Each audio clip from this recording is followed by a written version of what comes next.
my biggest successes have been building great teams, finding great leaders, exciting those leaders to do things that are beyond what they thought they could do.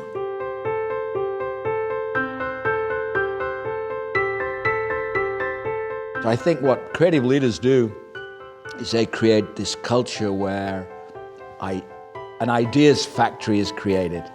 So people are not scared of failure.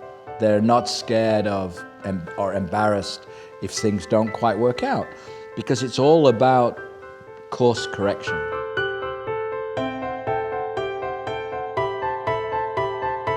You can be an entrepreneur at any age, male, female, any background. Doesn't matter what your last name is, doesn't matter what university you went to. If you're someone who is able to follow through and execute on that idea and convince others, then there's a group of people that will support you to dream even bigger.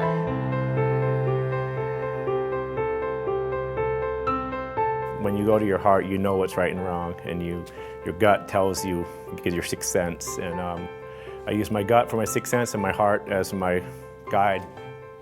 And as long as you're using those two tools and practicing acceptance, then nothing can go wrong, because it just is.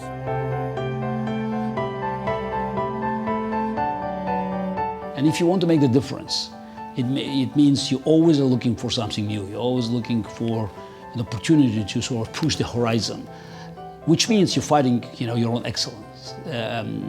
So it's like playing yourself, because you did something, and it helped you to win.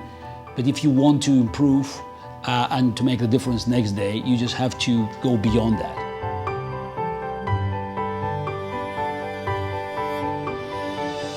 Some people are blessed and they're good at a lot of things, and some people know right away they're only good at one thing. And but you have a process in your life where you think about, what am I really uniquely good at, better than most people at? And it could be something quite technical, like math with 3 variables. Or I have a relative, what she's uniquely good at is making strangers feel welcome. I mean, you have a gift, so there's that, what you're uniquely good at.